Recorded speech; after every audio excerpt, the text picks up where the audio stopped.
Hello, Father Hagerty here, your pastor of Ave Maria Pastorate, giving you the latest update for August 2025. I'm here at St. Mary's Cemetery in Watertown, and as you can see behind me, we have a tree down. And in fact, we didn't just have one tree down, we actually had 5 trees down in the past couple of weeks. 3 last night from our storm, and then 2 a little bit before that from another storm. Just a little reminder to take care of our cemeteries. And I also am thankful for an event that we had on July 13th out at St. Henry's in Henry. There's a special Mass on their feast day on July 13th. And we also had a special dinner afterwards too, to raise money for the cemetery at St. Henry's. It's very important to take care of those places where our beloved are laid to rest. And so I really want to thank everyone for all the hard work they've done to take care of our cemeteries. Particularly out in Henry. And what makes that event really amazing on July 13th is that we had parishioners from all 7 parishes in our pastorate that attended. And just talking with people that attended the event, they just said it was really a wonderful, wonderful event and just a great spirit about it. So I want to thank all those who went and who had a hand in that as well. I myself would have loved to have come, but I was also doing some ministry with our young people. I was in Rochester, Minnesota, as we took 30 of our young people from our pastorate out to the Steubenville Conference, a retreat with about 1,500 kids from around the tri-state and beyond area. And I was there also with our seminarian Logan Halma, who was with us for the summer, for a month here in the summer. And it was just a wonderful opportunity to be with a lot of our young people and to pray with them too. And also, one thing we did too over this past month of July is we had Sister Anastasia Marie make her final vows on July 30th. Father John Landsberger and I attended that final vows, and it was very beautiful to see her make her be espoused to Christ as a religious sister. So continue to pray for vocations as well within our pastorate. And I've also noticed that there's an uptick of young people, just talking with them, of them interested in the gift of priesthood and also religious life. So pray for vocations in our pastorate. So that's like a little bit of a recap of what's kind of happened over the month of July. A lot of storms we've had, the St. Henry's July 13th event, and just going to Steubenville Conference, and also Sister Anastasia's vows. Up and coming, we have obviously our school will be getting started here shortly. So let's go on over there and we'll take it from there. Okay, here we are at Ave Maria Catholic School and Faith Formation Center. And I'm actually right here in our chapel. One of the first questions I got from our school kids when I told them we'll be relocating to a new school was, how will we pray in the church? How will we spend time with Jesus? And the answer is, we'll bring Jesus to you. And in fact, we'll have a chapel here in our school, and the Blessed Sacrament will be present. We'll also have more masses as well available, daily masses that is, with the school kids here at Ave Maria School. And this is not just a chapel just for the school kids, but it's for religious education as well, a place to pray.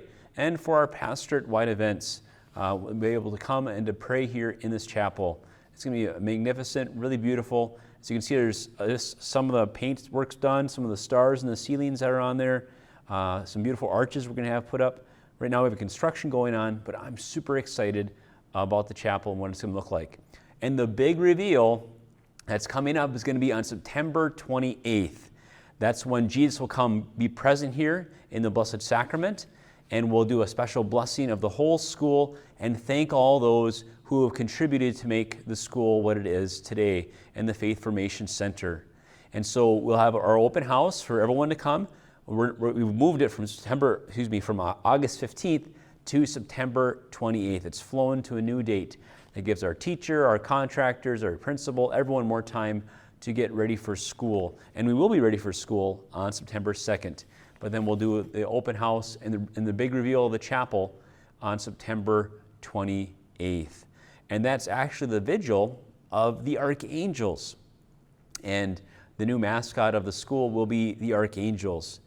As you know, it was an archangel that spoke those beautiful words, Ave Maria, to the Blessed Virgin Mary. It was the Archangel Gabriel. And so the archangels are the mascot for the school. I want to give you an update about some of the fundraising, the campaign we've launched for the School and Faith Formation Center. As you know, our goal has been $1.3 million, and there have been extra little added expenses along the way of any kind of project, so we're prepared for that. But I want to thank everyone, because all of our rooms are adopted. All the classrooms, the gym, the chapel, they've all been adopted. And that's raised almost $600,000 right there, having everything adopted. So I want to thank all the donors for contributing, and we're really excited about that. Now what we need to focus on is our matching fund. We want to raise $600,000 in the matching fund, and it would get matched up to $300,000. So right now we're at $275,000 in our matching fund. We'd like to raise another $325,000. So please prayerfully consider what God's asking you to give. And if all you can give is $5, that's great. Just give what you can. I like to share the story of a woman who wrote me a letter, and in it she had given $15. She said, "Father, I've been following everything that's been going on, very excited about it, and I'd like to give more, but this is all that I can give. It's my birthday. I had my birthday, and I got $15 of birthday money. So please accept this." Signed, Anonymous. And I told that story at Mass on Sunday, and then the next Sunday, someone had been inspired during that week from that $15 donation, and they said, if she can give $15 like that, I can give $2 sacrificially. And this person had good financial means, and they were able to give $51,000 to everything. What an incredible gift. What a testimony that no matter what you give, whether it's $5, $10, $15, that God is going to use that in a profound, beautiful way and inspire others to do as well. So please pray, continue to pray for the campaign on that. I'm confident that God will provide, but He wants you and everyone to be involved in some way. So this is a school. School's going to get started. We're going to be ready on September 2nd. And then we also are going to get ready for religious education. That's right. This Monday, we have sign up to register for religious education. So go online and get your kids registered. And everyone in the pastorate of all 7 parishes need to register online for religious education. If you've never done it before, we want you to do it now. So you can begin doing that on Monday. And this will be one of the places for religious education in Watertown. Before we had 4 locations for religious ed. Now we'll just have 2. This location here, K through 6, and then up at Holy Name at the Holy Name Parish Center there. That will also be the older kids, so 7th and beyond. So we're really excited to have religious education in this area. But please go online, get registered, and everyone in the pastorate should have also gotten a parent letter. A parent letter inviting parents to come to a parent meeting, also learn more about religious education, what's expected for the year, some key dates, especially sacramental prep, all those type things. So please check your mail and look at your parent letter. And if you didn't get it in the mail, then let us know, and we will get your file updated as well. So we get the kids signed up for religious education. Now we need the teachers, and we always need teachers to volunteer to teach religious education. Please, please let us know if you're available to teach religious education. If we want the faith to get passed on to the next generation, we have to teach it. It's not just going to happen. And in fact, we want you to know that you need to respond to that.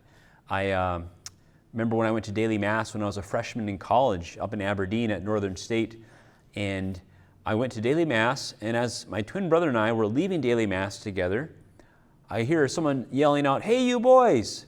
And it was the religious education coordinator. She was chasing us down. She saw us at daily Mass, and she said, "You need to teach religious education." Who, us? I've never done anything like that before. Yes, you need to teach it.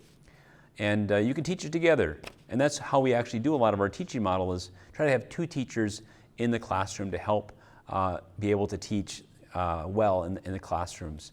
And that was a phenomenal experience for my twin brother and I. We grew so much in our faith. It was a little nerve-wracking preparing for class, you bet. But we grew in our faith tremendously because we had to teach the faith. You need to do that as well. So please prayerfully consider if God's calling you to be a religious education teacher. We need teachers.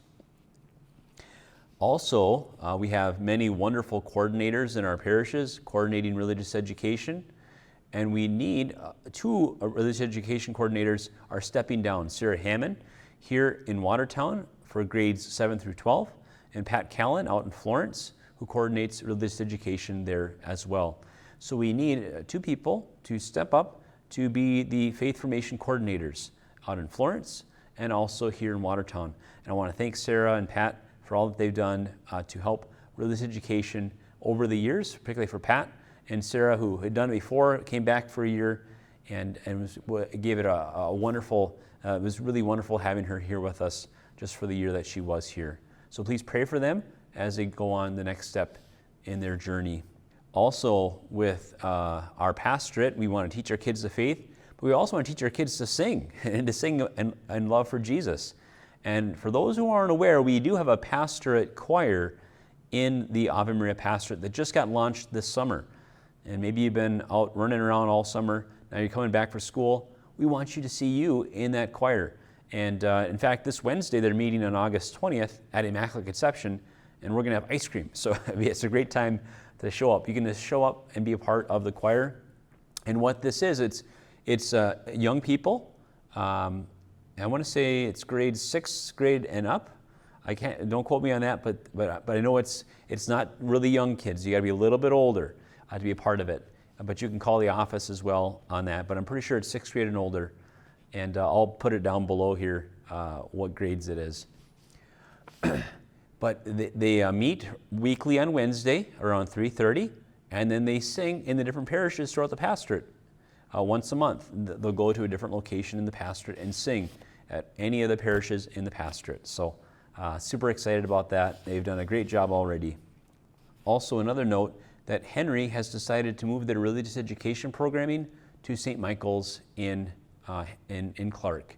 As you know, St. Henry's no longer has Sunday Mass, and many of the parishioners attend Sunday Mass at St. Michael's in Clark, and they decided it would work well to do religious education there as well, to be able to do the programming together. So just for those who are unaware, that religious education for those in Henry, they've decided to do that in St. Michael's in Clark, to join them. In addition to the school and everything going on in the summer, I'm doing right now a meeting with all the finance councils in the pastorate. I met a few weeks ago with Kranzberg and with Florence and with St. Henry's. And now this week I'll be meeting out in Clark and down in Bryant. And then the next week I'll be meeting with the parishes here in Watertown, Holy Name and Immaculate Conception. So please pray for us as we meet as finance councils. And if you know the finance council members in your parish and you want to give us some feedback, please do. So when we meet, I can hear that too. And we meet basically to plan our budgets for the year, and also just to give the annual report, such as sacraments, religious education programming, all those things that we have to send to the diocese every year at this time.